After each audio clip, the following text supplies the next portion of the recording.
टमाटर, वाह बड़ी अच्छी नेमत है। वैसे मैंने किसी से सुना है कि टमाटर जो है ना वो फल है। जी फल, उसके बारे में बताते हैं। हाँ, लेकिन इसको सब्जी समझते हैं, और तरबूज जो है वो सब्जी है, इसको फल समझते हैं। तो हो सकता है ऐसा ही हो। क्या फरमाएंगे टमाटर के बारे में? टमाटर ये अल्लाह तबारक व तआला की बहुत बड़ी और बेहतरीन किस्म की नेमत है, और कई ममालिक के अंदर इसको ग़िज़ा के तौर पर, खुराक के अंदर जो है इसका हिस्सा इसको बनाया जाता है। और इस हवाले से कि साइंसी दर्जा बंदी के एतबार से भी वैसे ये नस्ली तौर पर फल है, लेकिन कसरत इस्तेमाल की वजह से इतना इस्तेमाल होता है खानों के अंदर, इतना इस्तेमाल होता है कि इसको सब्जी का दर्जा दे दिया गया है। और साइंसी तौर पर भी अब ये सोचा जा रहा है कि इसको सब्जी के खानदानों के अंदर इसको शुमार किया जाए। और खाने को लजीज बनाने में, उसको जायकादार बनाने में, उसको मज़ेदार बनाने के अंदर टमाटर का बड़ा अहम किरदार है। कई लोग तो ऐसे हैं अगर खाने के अंदर टमाटर ना हो तो वो खाना ही नहीं खाते, और बाज़ लोग इसको बगैर पकाए खाते हैं, और बाज़ लोग इसको सलाद के तौर पर भी इस्तेमाल करते हैं। सलाद के तौर पर ये इस्तेमाल होता रहा है। क्या सारे ही तकरीबन करते होंगे? सलाद के तौर पे तो बहुत ज्यादा इस्तेमाल होता है। और वैसे इसको ऐसे बगैर पकाए भी खाया जाता है। बगैर पकाए इसको अगर फ्रिज के अंदर रख कर ठंडा करके खाया जाए तो बड़ा मजेदार लगता है। अच्छा। और इसका एक बड़ा फायदा यह है कि ये हड्डियों को मजबूत करता है। जैसे जैसे बंदा जवान होता चला जाता है तो उसकी हड्डियों के हवाले से भी बड़ा मसला होता है कि हड्डियों का कमज़ोर होना, फिर बुढ़ापे के अंदर उसकी हड्डियों का मजीद कमज़ोर हो जाना। तो अगर टमाटर को बाकायदा इस्तेमाल किया जाए तो बंदा हड्डियों की कमज़ोरी से भी बच सकता है। इसी तरह ब्लड प्रेशर को नॉर्मल रखने के अंदर, उसको कम करने के अंदर भी टमाटर का बड़ा अहम किरदार है। बसा का जब ब्लड प्रेशर जो है वो हाई हो जाता है तो लोग जो अमूमन गोलियां वगैरह खा लेते हैं, यानी उस फौरी तौर पर गोलियां खाई जाती हैं ताकि जो है कोई इमदाद फराहम हो सके। लेकिन उन गोलियों का फिल वक्त तो असर हो जाता है, फौरी तौर पर तो असर हो जाता है, लेकिन बाद में उसके मनफी असरात भी आ सकते हैं। लेकिन कुदरती तौर पर अगर इस फल को इस्तेमाल किया जाए, इस फल को यूज किया जाए तो ये ब्लड प्रेशर को नॉर्मल रखने के अंदर बड़ा अहम किरदार अदा करता है, और इसके कोई मनफी नुकसानात वगैरह भी नहीं होते। और इसी तरह कोलेस्ट्रॉल के अलावा आंखों की बिनाई के अंदर, यानी आंखों के जो लोग इनकी नज़र जो है वो कमज़ोर हो जाती है और चश्मा वगैरह लग जाता है, तो उनको चाहिए कि कम से कम जो है रोज़ाना एक टमाटर इस्तेमाल करें। इसकी यानी फ़ायदा ये होगा कि इसकी आंखों की जो है वो हिफाजत रहेगी और आंखों की बीमारियों से बंदा महफूज रहेगा अगर इस टमाटर को रोज़ इस्तेमाल किया जाए। और कोलेस्ट्रॉल की कमी भी इसके अंदर आ सकती है कि बंदा अगर इसको प्रॉपर इस्तेमाल करता रहे तो कोलेस्ट्रॉल के अंदर भी काफ़ी कमी आ जाती है। इसके अलावा और भी कई इसके लिखा गया है कि दिल के काफ़ी अमराज हैं जो इस टमाटर खाने की वजह से जो है दूर हो जाते हैं। बहरहाल खुलासा ये निकलता है कि अगर आप टमाटर खाने के शौकीन नहीं हैं तो कम से कम इसको खाने के अंदर इस्तेमाल करें, या इसको कच्चा खा लें या इसका रस बनाकर खाएं, इसका यानी जूस वगैरह बनाकर पिएं। आप पीने के बाद अपने जिस्म में हैरत अंगेज तौर पर कई ऐसे फवाइद महसूस करेंगे जो आप इसको खाए बगैर महसूस नहीं करते। वाह भाई। अच्छा, मैंने सुना है वगैरह इसी से। पहली बात तो ये नाजरीन के लिए कि ये जो भी मशवरे हैं ये अपने डॉक्टर के मशवरे से आप इस्तेमाल करें। ये तो जनरल बात होती है जो फायदे के लिए आवाम के बताई जाती है, लेकिन हर किसी का अपना मिजाज होता है तो वो इस एतबार से ही किसी चीज़ को यूज़ कर सकते हैं। तो ये जो बातें हैं वो अपनी जगह पर, लेकिन आप अपने ऊपर इम्प्लीमेंट करने से पहले डॉक्टर से रुजू करें तो अच्छा है। दूसरा, मैंने ये सुना है कि टमाटर की कसरत इस्तेमाल जो है वो गुर्दों में पथरी करती है, ये बात दुरुस्त है? छिलका करता है, कहा जाता है कि ये उतार कर, छिलका सख्त होता है, उतार कर इस्तेमाल करना चाहिए। अब ये तो डॉक्टर गया कि गुर्दों के अंदर जिनको परेशानी वगैरह होती है तो उनको चाहिए कि इसका इस्तेमाल, गुर्दों का जिसको प्रॉब्लम हो कम इस्तेमाल करें। हांडी आप बनाते हैं ना तो देखिए उसके अंदर वो पक जाता है सारा, लेकिन वो छिलके अलग रह जाते हैं, आग भी उसको जला नहीं सकती। तेल हो सकता है ऐसा हो कि इसके छिलके जो नुकसानदेह हो। बहरहाल कुछ कॉल्स लेते हैं, फिर इंशाअल्लाह अमीर अहले सुन्नत की बारगाह में भी चलना है। जी, पूछना था कि ये हमारी मस्जिद में जो है ना वॉशरूम तो नहीं बने हुए ना, वो मस्जिद की हदूद से बाहर बने हुए हैं, तो वहाँ जो है मोतकिफ जाता है वो अपनी हाजत पूरी करके वापस आता है। अब ये पूछना ये था कि अगर मोतकिफ जाता है और हाजत पूरी करने के दौरान वहाँ सिगरेट वगैरह पीता है और बाज़ औक़ात 1 2 4 कश लगाता है, स्पेशल उसी के लिए रुकता है, तो अब फिर वापस मस्जिद में आता है, तो इसका एहतिकाफ टूटेगा कि नहीं टूटेगा? मुफ्ती साहब क्या फरमाएंगे? आपकी सहरी हम डिस्टर्ब करते हैं रोजाना।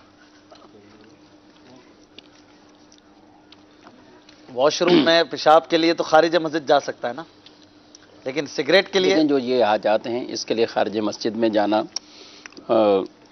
जहाँ फिना मस्जिद में ये अहतमाम नहीं होते, अब बकसरत तो मसाजिद में ही होता है, लेकिन कई होती हैं कि मस्जिदें जिनमें वाकई बाहर रोड पे या इस तरह साइड पर इंतज़ाम होता है, तो वो सिर्फ हाजत के लिए ही हो जाएगा। अच्छा। अगर वो इसके लिए सिगरेट के लिए जाता है या सिगरेट के लिए वहाँ ठहरता है تو اس سے اس کا اعتکاف ٹوٹ جائے گا. چلیں بھائی بہت اچھی بات بتائی. اگلی کال. لیکن یہ پیشاب کرتے کرتے انہوں نے یہ طریقہ نہ ہی بتایا تو اچھا ہے. میں یہ کہہ رہا ہوں کہ اس کو ویسے ہی یہ ڈبیا گھر بھیج دینی چاہیے. اعتکاف میں کیا رمضان میں ہی نہیں پینی چاہیے پورے، بلکہ پینا ہی نہیں چاہیے سگریٹ. اور سب سے بڑی مسئلہ کہ جو فنائے مسجد میں یعنی یہ معاملات مسجد کے قریب ہیں تو وہاں بھی یہ معاملہ ہے کہ مسجد میں بدبو جائے گی، دھواں جائے گا، یعنی لوگ بڑی اذیت میں ہوتے ہیں. عام بھی ہم کسی کے گھر میں ہوتے ہیں نا، تو ابھی میں وضو خانے کے قریب سے گزرتے ہیں تو یقین کریں ایسی کیفیت ہو جاتی ہے. اور وہ بالکل مغرب کے بعد بلا تاخیر وہ، حالانکہ انتہائی موذی بھی ہے. ڈاکٹر بھی بطور خاص رمضان میں یہ بیان کرتے ہیں کہ افطار کے بعد سگریٹ ویسے ہی اذیت موذی ہے جی، لیکن افطار کے بعد فوراً اس کو جو یوز کرتے ہیں ان کے لیے اور نقصان دہ. صحیح فرمایا. اگلی کال. علیکم ورحمۃ اللہ. وعلیکم السلام ورحمۃ اللہ. کال. صلو علی الحبیب صلی اللہ تعالی علی محمد. عاشقان رسول متوجہ ہوں. باب المدینہ کراچی میں سحری کا وقت ختم ہونے میں تقریباً 5 منٹ باقی ہیں. باب المدینہ کراچی میں سحری کا وقت ختم ہونے میں تقریباً 5 منٹ باقی ہیں. باب المدینہ کراچی میں سحری کا وقت ختم ہونے میں تقریباً 5 منٹ باقی ہیں. 5 منٹ باقی ہیں. جلدی جلدی اختتام کی طرف آئیے. کال ایک سنا دیں پھر انشاءاللہ کلام سنتے ہیں. محمد آصف اتاری مرکز الاولیاء سے عرض کر رہا ہوں.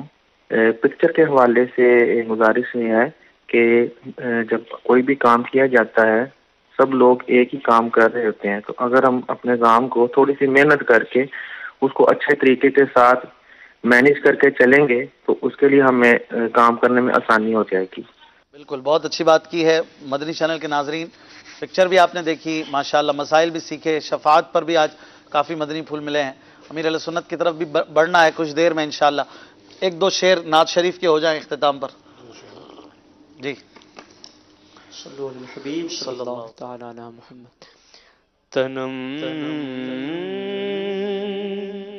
فرسودہ جا پارا ہجران یا رسول اللہ. تنم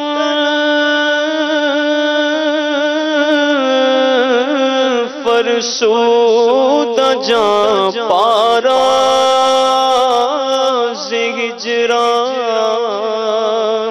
یا رسول اللہ. دلم پژمردہ آوارا زیسیان یا رسول اللہ. چسوئے من گزر آری منے مسکی زناداری فدائے نقش نالنت کنم جان یا رسول اللہ. ذکر دا خیش حیران سیاہ شد روز عصیان پشیمان پشیمان پشیمان یا رسول اللہ. جو بازو شفاعت را کشائی بر گنہگارا مکن محروم جامیرا درا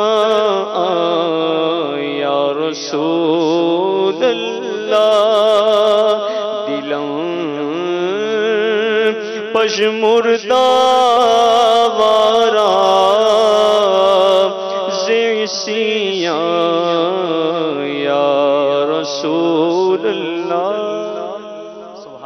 کیا بات ہے، انشاءاللہ آپ سے ہماری ملاقات ہوگی کل. آئیے امیر علیہ سنت عاشقان رسول کی بارگاہ میں متوجہ چلتے ہیں. باب المدینہ کراچی میں سحری کا وقت ختم ہو رہا ہے.